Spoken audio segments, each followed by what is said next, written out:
दोस्तों महाभारत की जो कहानी है वो रहस्यों से भरी हुई कहानी है।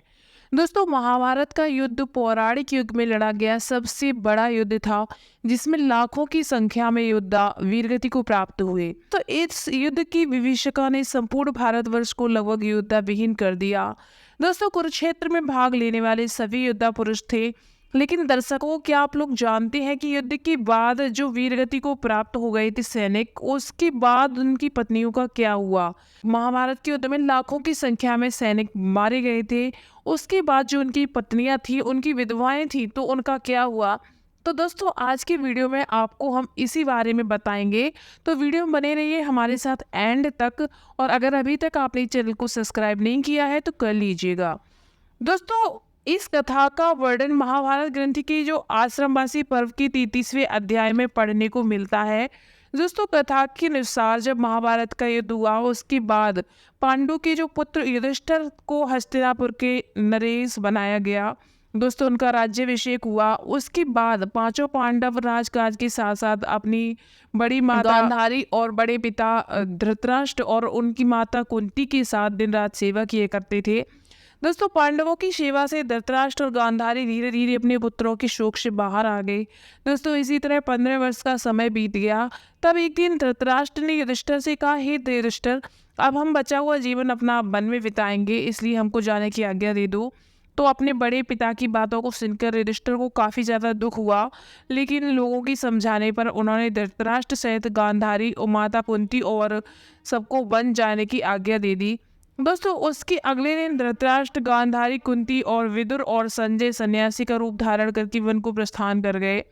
दोस्तों उसके बाद पांचों पांडवों को हर समय अपनी प्रजा की सेवा में लगे रहते थे।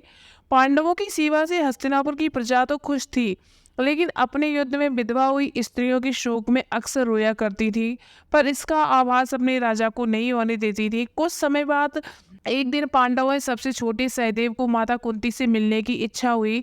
सहदेव ने अपनी इच्छा अपने चारों भाइयों से कही जाके। दोस्तों सहदेव की बातें सुनकर शेष तीनों पांडव भीम, अर्जुन, नकुल और उनकी पत्नियों के मन में भी माता कुंती से मिलने की इच्छा हुई। दोस्तों ये सब देख के हस्तिनापुर की जो नरेश मतलब राजा थे युधिष्ठिर ने वन जाने के लिए आज जरूरी तैयारी करने का आदेश दे दिया। दोस्तों अगले दिन पांचों पांडव द्रौपदी के साथ वन की ओर चल पड़े। ये देखकर हस्तिनापुर के निवासी भी उनके साथ चल पड़े। उन लोगों में वो विधवा स्त्रियां भी थी जिनके पति महाभारत के युद्ध में वीरगति को प्राप्त हुए थे।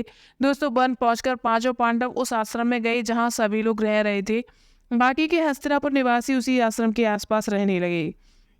दोस्तों कुछ दिनों बाद एक दिन महर्षि वेदव्यास उस आश्रम में पांडवों से मिलने आए, परंतु वहाँ महर्षि वेदव्यास को देखकर पांडव सहित हस्तिनापुर के सभी निवासी भी युद्ध में मारे गए अपने परिजनों के शोक में डूबे हैं। ये देखकर महर्षि वेदव्यास ने सभी से कहा कि आप लोग युद्ध में वीरगति को प्राप्त हुए अपने परिजनों को मत याद करिए, वो सभी स्वर्ग में या फिर दूसरे लोकों में सुखी जीवन निवास कर रहे हैं। वो सभी अपने अपने लोकों में बहुत ज़्यादा खुश हैं, परंतु महर्षि की बातें से उन लोगों का शोक दूर नहीं हुआ।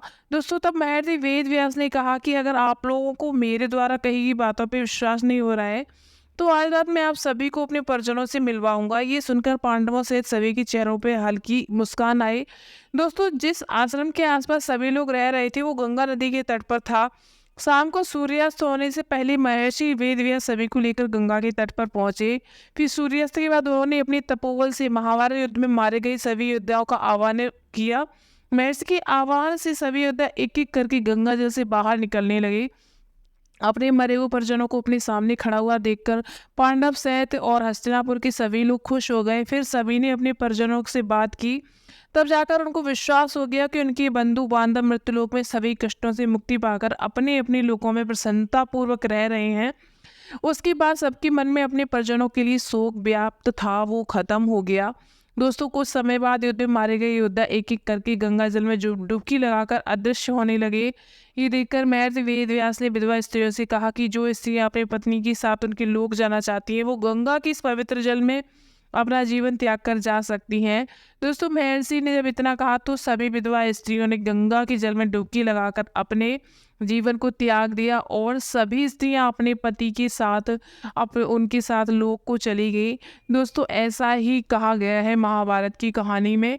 उम्मीद करते हैं दोस्तों आप लोगों को ये कहानी पसंद आई होगी, और महाभारत से जुड़ी हुई और भी बहुत सारी वीडियोस देखने के लिए आप हमारे चैनल को ज़रूर सब्सक्राइब करें। और अगर ये वीडियो पसंद आए तो वीडियो को लाइक करने के साथ साथ कमेंट बॉक्स में अपनी राय ज़रूर दें। Thanks for watching.